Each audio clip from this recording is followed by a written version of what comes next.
मैं कहना कुल मिला के ये चाहता हूं कि मोदी जी ने इन कानूनों के माध्यम से और योजनाओं के माध्यम से लगातार इस बात की कोशिश की है कि खेती के क्षेत्र में निजी निवेश कैसे भी पहुंचे। अब ये 1 लाख करोड़ का 1.5 लाख करोड़ का फंड है, चाहे वो फूड प्रोसेसिंग का हो, चाहे पशुपालन का हो, चाहे एग्रीकल्चर क्षेत्र की अधोसंरचना का हो। ये किसे मिलेगा? कोऑपरेटिव को मिलेगा, एफपीओ को मिलेगा, एग्री स्टार्टअप को मिलेगा। और जब हमने कानून बना के खोल दिया कि भाई किसान के खेत से ही खरीदा जा सकता है, तो अब जैसे मान लो मैं खरीदार हूं, तो अब मुझे मालूम है कि भाई इस बेल्ट में जाएंगे झज्जर के क्षेत्र में, तो यहां पर अपने को जितना उत्पादन खरीदना है वो खरीद सकेंगे। तो मैं क्यों दूर बनाऊंगा जब मुझे मालूम है कि रॉ मटेरियल यहाँ के किसान पैदा करते हैं और मेरी क्षमता इतनी है। तो मैं अगर इस एग्रीकल्चर इंफ्रास्ट्रक्चर के साथ गोदाम बनाऊंगा तो मैं गांव में बनाऊंगा।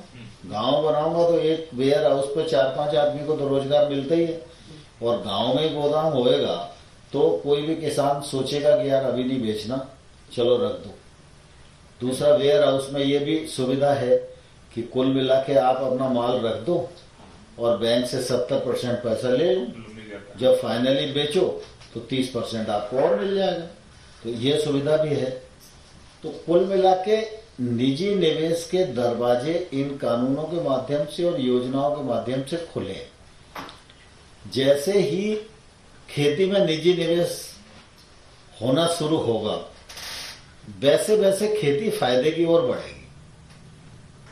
अभी औसतन मतलब मैं खुद भी किसान हूं और मैं देखता हूं कि कुल मिला के एक परिवार जो खेती करता है तो सामान्य तौर पर 5 लोगों का परिवार मान के चलें, और जो खुद किसानी करता है तो उसके 5 परिवार के लोग कुछ ना कुछ तो करते ही हैं। चाहे महिला हो, चाहे लड़का हो, चाहे बुजुर्ग हो, कोई छोटा काम करेगा, कोई बड़ा काम हो, सभी करते हैं।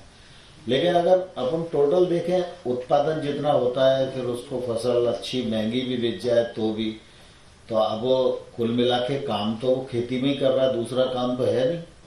तो मजदूरी तो 365 दिन की है ना। तो अगर टोटल उपज को बेच के और अगर आप 365 दिन में बांट दो तो बहुत नुकसान में जाता है किसान। तो कुल मिला के क्या है, इन सब रिफॉर्म से निजी निवेश पहुंचेगा, और जैसे जैसे निजी निवेश पहुंचेगा वैसे गांव में रोजगार के अवसर भी बढ़ेंगे, और वैसे ही खेती फायदे का काम धीरे धीरे बनेगी। आज अगर मंडी में जो टैक्स है, अगर वो टैक्स व्यापारी को देखने में तो आता है कि व्यापारी को देना है, लेकिन अगर मुझे मालूम है कि 100 रुपए पे 8 रुपया टैक्स देना है, तो मैं 92 रुपए में ही खरीदूंगा ना आपका माल। कि मैं टैक्स घर से थोड़ी दूंगा, इतना तो सियाना होता ही है व्यापारी।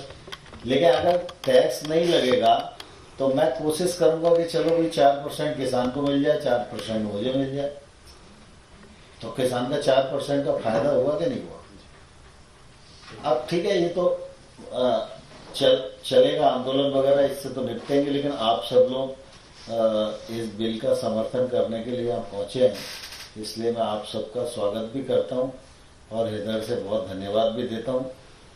और अब इसके बाद आप ज्ञापन मुझे दे दो, सब लोग बैठे हैं।